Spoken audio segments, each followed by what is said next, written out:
অষ্টম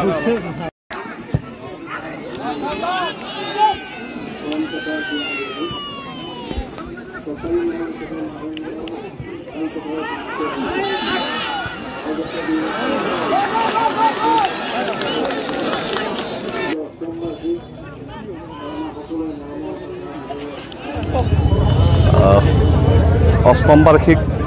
ভাৰতত্ব বীৰদত্ত ক্ৰীড়া সংঘৰ উদ্যোগত আয়োজন কৰা যি আমি যোৱা বছৰলৈকে চেম্পিয়নশ্বিপ ট্ৰফি নামেৰে আমি খেল এখন চলাই আছিলোঁ ৰঙিয়াৰ শ্ৰদ্ধাৰ বিধায়ক ভৱেশ কলিতা ডাঙৰীয়াৰ একক প্ৰচেষ্টা আৰু উদ্যোগত চলি আছিল খেল এখন এইবাৰ যোৱা 19 ছেপ্টেম্বৰৰ পৰা আমি খেলখন আৰম্ভ কৰাৰ কথা আছিল যদিও 19 ছেপ্টেম্বৰৰ দিনা হঠাতে অহা এটা যি দুখৰ খবৰ যি খবৰে আমাৰ গোটেই অসম তথা ভাৰতবৰ্ষক কন্দুৱাই থৈ গ'ল সেই খবৰটোৰ কাৰণে আমি 19 ছেপ্টেম্বৰৰ পৰা খেলখন অনুষ্ঠিত কৰিব পৰা নগ'ল তাৰ পৰিৱৰ্তে আমি যোৱা 11 অক্টোবৰৰ পৰা আমি খেলসমূহ আৰম্ভ কৰিছোঁ আৰু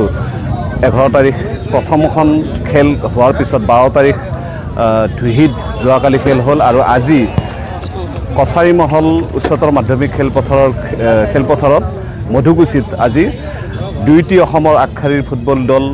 অসম পুলিচ কামাণ্ডো আৰু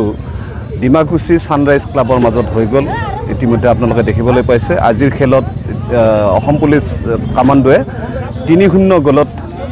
ছানৰাইজ ডিমাকুছিক পৰাস্ত কৰিবলৈ সক্ষম হৈছে আৰু অহাকালি আমাৰ খেল আছে চাংচাৰী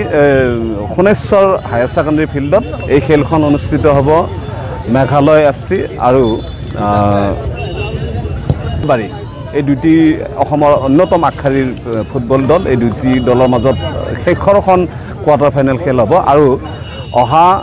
16 তাৰিখৰ পৰা 16-17 তাৰিখত নিশা ফ্লাড লাইটৰ তলত আমি ৰঙিয়া টাউনৰ বাৰ্মিজ ফিল্ডত ছেমিফাইনেল খেল আৰু 18 তাৰিখ আমাৰ মাজতে বিৰতি লৈ 19 তাৰিখে আমি এই অষ্টম বাৰ্ষিকৰ ফাইনেল খেলখন আমি অনুষ্ঠিত কৰিম আপোনালোকৰ জৰিয়তে আমি সমূহ ক্ৰীড়াপ্ৰেমী ৰাইজক আমি সেই খেলখন উপভোগ কৰিবলৈ আমি আমন্ত্ৰণ জনাইছোঁ আটাইৰে আমি সহযোগিতা অতি আন্তৰিকতাৰে কামনাইছোঁ আৰু আপোনালোক প্ৰচাৰ মাধ্যমকো আমাৰ গোটেইখিনি খেল অনুষ্ঠিত কৰাত প্ৰচাৰ কৰাত প্ৰসাৰ কৰাত আপোনালোকৰ সহযোগিতা আমি আন্তৰিকতা কামনা কৰিছোঁ